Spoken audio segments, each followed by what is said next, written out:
So if you haven't already listened to my earlier video this morning, and if you maybe have missed all of the news from CNBC and multiple other people that picked up this story, Elon was accused by CNBC this morning of putting X first in terms of the chips that were coming in from Nvidia, that there was orders for X and orders for Nvidia, and that emails written by Nvidia's senior staff and widely shared inside the company suggest that Musk presented an exaggerated picture of Tesla's procurement to shareholders.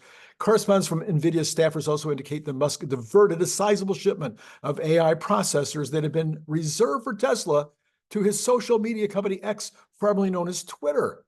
And shares then slipped, according to CNBC, 1% on the news and pre-market trading. Well, as I said in my video this morning, number one, Elon said in March or April that Tesla was basically fine on compute. The compute problems were over. They had plenty of compute. They were no longer compute constrained, were his exact words. It's also in the article talking about that it was only a couple of months difference in terms of when the deliveries would actually take place. Well, Elon Musk comes out this morning and afterwards he says, look, Tesla had no place to send the Nvidia chips to turn them on, so they would have just sat in the warehouse.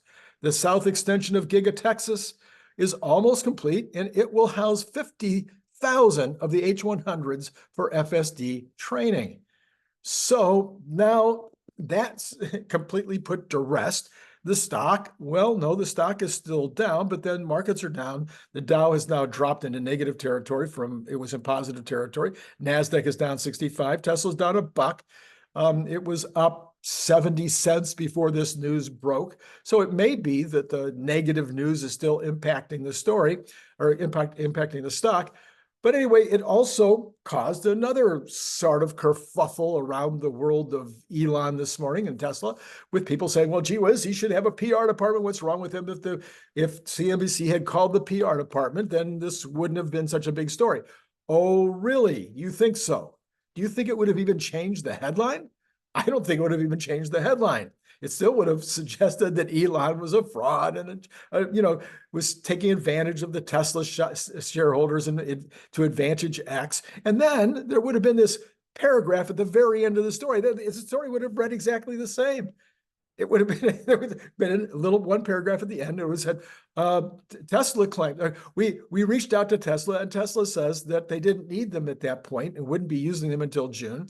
And so they went ahead and it was perfectly okay with them that they got shipped off to X. That would have been the last paragraph because it was too juicy of a story to have passed up. And then everybody else would have grabbed that headline and run with it also because it's too juicy a story to pass up. Having said that, if you listen to this channel, I am a big fan of PR. I believe that Elon Musk is the PR genius probably of all times. Those who call him a P.T. Barnum get it half right. He is like P.T. Barnum. He is really, really good at PR, unbelievably good at PR, and yet doesn't, in my opinion, does not act fraudulently or oversell what he's got. He exaggerates. He is an optimist. Optimists commonly exaggerate. I know this. I've been accused of the same thing. You've got the product. The product is developing. You know where it is in the process. You know how it should happen. You talk to your customers or you talk to the press and you say, this is what we're expecting. We're expecting this to come out in September. And then guess what? There's that surprise near the end that you didn't anticipate. I had a product one time we were going to ship to Sears. It was a brand new product. We were just developing it. Sears was going to get the first shot at it. And we had massive orders coming in from Sears on this product. The product never got made. Was I a fraud? No, we spent over $100,000 on tooling to get this product to market, but the tooling just could not be put together in a timely fashion. And by the time it would have been put together, all of the people who had placed orders were so mad that they would have never replaced the orders for the second round. So this happens. This is the kind of stuff that happens in business. That's just one story. So, but the PR department, yes, we need a PR department. Would they have stopped the story? Absolutely not. Would it have been the last paragraph of the story? Absolutely. I can guarantee that. But a PR department could do so many things for Tesla in terms of working with the magazines that are out there, providing writers, as they're doing now. Somebody is doing this. They don't call it a PR department, but somebody's getting these vehicles, the brand new vehicles, off to some of these YouTubers to write about before just as the product is reaching market. They can be doing this with some of the traditional magazines as well. There's so many ways that the PR department could be helping Tesla. So yeah, I'm still for it. Go PR department. But in the meantime, I wanted to do this quick video to set the record straight. Elon Musk is a straight shooter. He's not going to give Tesla's stuff. He is only saying, the only thing that he's saying, and I could still argue that this is not great. The thing he's saying is that he is nervous about providing Tesla the crown jewels, if you will, of AI and AGI, the absolute pinnacle of what that product can do, if he's not going to be around to make sure that it's safe. Now, I just listened, you may want to go listen to this, Lex Friedman's most recent broadcast. I'm going to forget the name of the guy. I might be able to get it real quick while we're talking. He did a great broadcast, a great interview yesterday. I haven't quite finished yet. It's a very long interview, as usual, with Lex. And but he was talking, the guy's name is Roman Yampolsky. Yeah. And Roman's a smart guy. I guess he's like one of, if not maybe the top guy on AI safety in the world. And he was talking, he doesn't believe there's any way you can make AI safe, that it's going to take over the world in one way or the other. It's going to be smarter than humans. And when it gets smarter than humans, we don't know what it's going to do. And there's no way we can know. And it's a great interview. You may want to listen to it. It's a 2-hour and 15-minute, but you'll get the point in the first 45 minutes. You'll understand what he's talking about in the first 45 minutes.